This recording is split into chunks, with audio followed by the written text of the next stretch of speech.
Prince pipes का second part देखने से पहले मैं रिक्वेस्ट करूंगा कि आप प्लीज फर्स्ट पार्ट को देखिए, तो आपको समझने के लिए बहुत इजी हो जाएगा।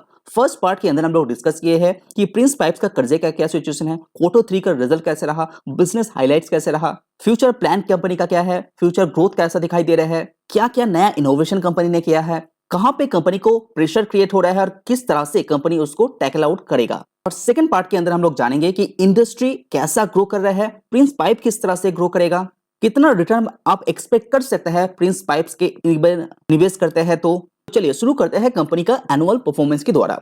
सबसे पहले कंपनी का रेवेन्यू के ऊपर नजर डालिए। 2018 में कंपनी जहां पे 1315 करोड़ का सेल जनरेट करता था, वो विद इन 4 इयर्स यहां पे डबल हो चुका है। यानी कि अभी 2022 एंड तक कंपनी 2657 करोड़ का सेल किया है। अगर आप क्वार्टरली सेल देखेंगे तो ये लगातार यहाँ पे इंक्रीज ही हो रहा है। EBITDA मार्जिन के ऊपर नजर डालते हैं। 2018 में कंपनी 12.3% का मार्जिन यहाँ पे चार्ज करता था, वो यहाँ पे बढ़ के 15.6% तक यहाँ पे आया गया है। प्रॉफिट आफ्टर टैक्स का जो मार्जिन है वो 5.6% से बढ़ के 9.4% में आ चुका है। यहाँ पे जो year on year basis slightly degrowth आपको देखने को मिल रहा है वो ड्यू टू रॉ मटेरियल्स का प्राइस हाइक होने के कारण, यानी कि पॉलीविनाइल का जो प्राइस है वो यहाँ पे बढ़ चुका था। और प्रिंस पाइप सबसे ज्यादा जो रॉ मटेरियल्स यूज करते हैं वो है पॉलीविनाइल, और रिसेंटली दिसंबर क्वार्टर में वो प्राइस 13 रुपीज से गिर चुका है, तो इसीलिए कंपनी के लिए बेनिफिशियल हो जाएगा आगे आने वाले क्वार्टर के अंदर। कंपनी का मार्जिन भी अब सुधरने वाला है, ऐसा भी मैनेजमेंट के द्वारा बताया जा रहा है। नेट कर्जे को और एक बार देख लेते हैं। 2018 में यहाँ पे नेट ओथ से कंपेयर करते हैं तो यहाँ पे नेट कर्जा यहाँ पे ज्यादा था, 355 करोड़ का था। अभी धीरे धीरे कंपनी उसको कम कर दिया है। फाइनेंशियल ईयर 2022 में कंपनी के ऊपर 81 करोड़ का ही नेट डेब्ट यहाँ पे बचा है। अभी की कंडीशन की बात करें तो अभी कंपनी नेट कैश में बैठा हुआ है, करीब करीब 150 करोड़ से भी ज्यादा कैश कंपनी के पास मौजूद है। कंपनी का ROE एंड ROCE भी आप यहाँ पे देख पा रहे हैं।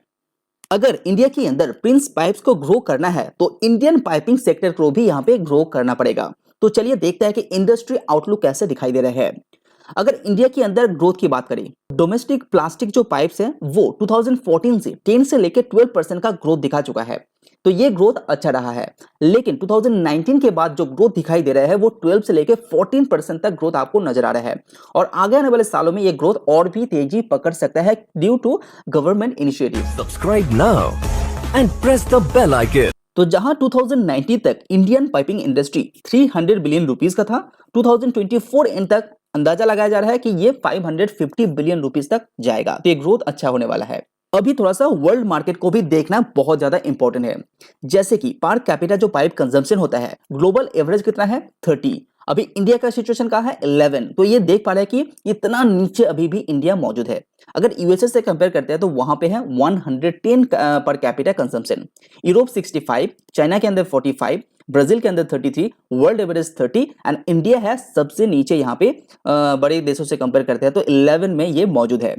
तो यहाँ पे नेगेटिव है कि इंडिया बहुत नीचे है, पॉजिटिव ये बात है कि जो ग्रोथ का स्कोप है वो बहुत ही ज्यादा है इंडिया के लिए। इसीलिए इंडियन गवर्नमेंट जो जल जीवन जैसे बड़े बड़े जो इनिशिएटिव है वो कंपनी इंडियन गवर्नमेंट के द्वारा लिया जा रहा है। और मैं आपको बता दूं कि प्रिंस पाइप्स भी उसमें यहाँ पे हिस्सा ले रहे हैं, जहां पे कंपनी PVC पाइप सप्लाई कर रहे हैं इंडियन गवर्नमेंट को। इंडिया के अंदर जो अफोर्डेबल हाउसिंग प्रोजेक्ट है वो भी एक बेनिफिशियरी साबित हो रहा है प्रिंस पाइप जैसे कंपनी के लिए। और जैसे कि कंपनी नया नया इनोवेशन करता है वो भी एक बेनिफिशियरी साबित हो रहा है लॉन्ग टर्म के हिसाब से। इंडिया के अंदर जो ग्रोथ आउटलुक है वो बहुत ज्यादा स्ट्रांग है, और प्रिंस पाइप्स इंडस्ट्री को बीट करेगा ऐसे भी बताया है। तो अभी थोड़ा सा प्रिंस पाइप्स का बैकग्राउंड को समझने की कोशिश करते हैं। 1987 से कंपनी काम कर रहे हैं। नंबर ऑफ फैसिलिटीज कंपनी के पास 7 है। कंपनी के पास वेयर हाउस 8 मौजूद है। स्टॉक कीपिंग यूनिट कंपनी के पास 7200 से भी ज्यादा है, ये बहुत ही ज्यादा है। चैनल पार्टनर्स 1500 प्लस है। क्रिसिल का जो यहाँ पे पॉजिटिव आउटलुक दिखाई दे रहा है तो A+ यहाँ पे रेटिंग दिया जा रहा है। Company long term debt free है। कंपनी के पास 1733 एम्प्लॉय का अभी के हिसाब से मार्केट कैप है 6592 करोड़ का। कंपनी का प्रॉफिट आफ्टर टैक्स रहा 2022 में 249 करोड़।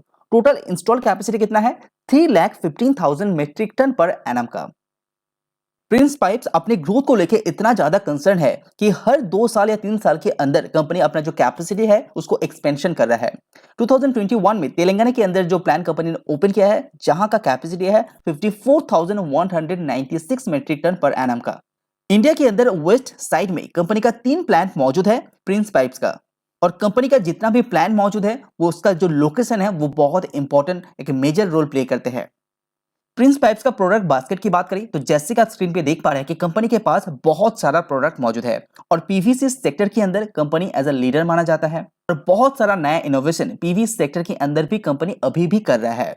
अगर कंपनी का टैंक बिजनेस की बात करते हैं, कंपनी का टैंक बिजनेस उतना ज्यादा प्रॉफिटेबल और रेवेन्यू कंट्रीब्यूट नहीं करते हैं, लेकिन कंपनी का दावा है कि आगे आने वाले 2 क्वार्टर के अंदर कंपनी इस पर्टिकुलर सेगमेंट को रेवेन्यू के अंदर अच्छा खासा कंट्रीब्यूट भी दिलाएगा, मार्जिन भी अच्छा चार्ज करेगा और नेट प्रॉफिट भी अच्छा खासा कमाएगा टैंक बिजनेस के दौरान। प्रिंस पाइप्स इरिगेशन सेक्टर के अंदर भी अच्छा खासा काम कर रहा है। नया जो इनोवेशन जर्मनी कंपनी के साथ टाई अप करके बनाया है यानी कि स्कोलन, जहां पे कंपनी बहुत मोटा पाइप यहां पे लॉन्च किया है जिसका साउंड प्रूफ मामले में बहुत अच्छा काम कर रहा है।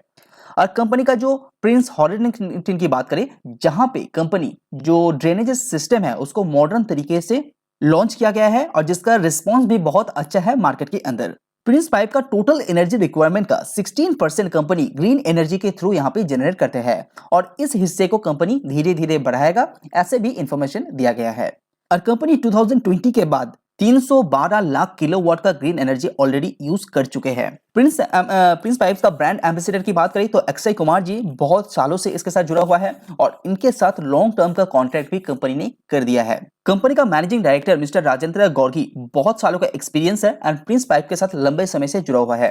कंपनी का विजन में इस पर्टिकुलर पर्सन का एक मेजर रोल प्ले आउट किए हैं। अगर शेयर होल्डिंग पैटर्न की बात करें तो 63% प्रिंस पाइप का हिस्सा प्रोमोटर्स के पास मौजूद है, इंस्टीट्यूशन के पास 20% एंड अदर्स के अंदर 17% का होल्डिंग आपको देखने को मिलेगा। तो अगर प्रिंस पाइप्स का शेयर आपके पास है तो आपके पास एक अच्छा शेयर है, लॉन्ग टर्म के लिए निवेश कर सकते हैं, लॉन्ग टर्म के लिए होल्ड कर सकते हैं और 16 से लेके 25% तक रिटर्न भी आप एक्सपेक्ट कर सकते हैं क्योंकि कंपनी का ग्रोथ लॉन्ग टर्म में इंडस्ट्री को बीट करना है। अगर इंडियन पाइपिंग इंडस्ट्री 12 से लेकर 14% ग्रोथ लाएगा तो प्रिंस पाइप का कहना है कि ये जो वॉल्यूम के अंदर ग्रोथ एंड रेवेन्यू के अंदर ग्रोथ 16 से लेकर 20% तक रह सकता है। तो एक अच्छा खासा आप एक रिटर्न आप एक्सपेक्ट कर सकते हैं इस पर्टिकुलर शेयर से। और साथ ही साथ पॉलीविनाइल का जो प्राइस है वो गिरने के कारण कंपनी के लिए मार्जिन को भी सुधारना एक बहुत ज्यादा इंपॉर्टेंट फैक्टर बन जाता है, जो कंपनी नेक्स्ट क्वार्टर के अंदर ही सुधरते हुए आपको देखने को मिलेगा। तो वीडियो में बनने लगे, धन्यवाद। सी यू ऑन नेक्स्ट वीडियो।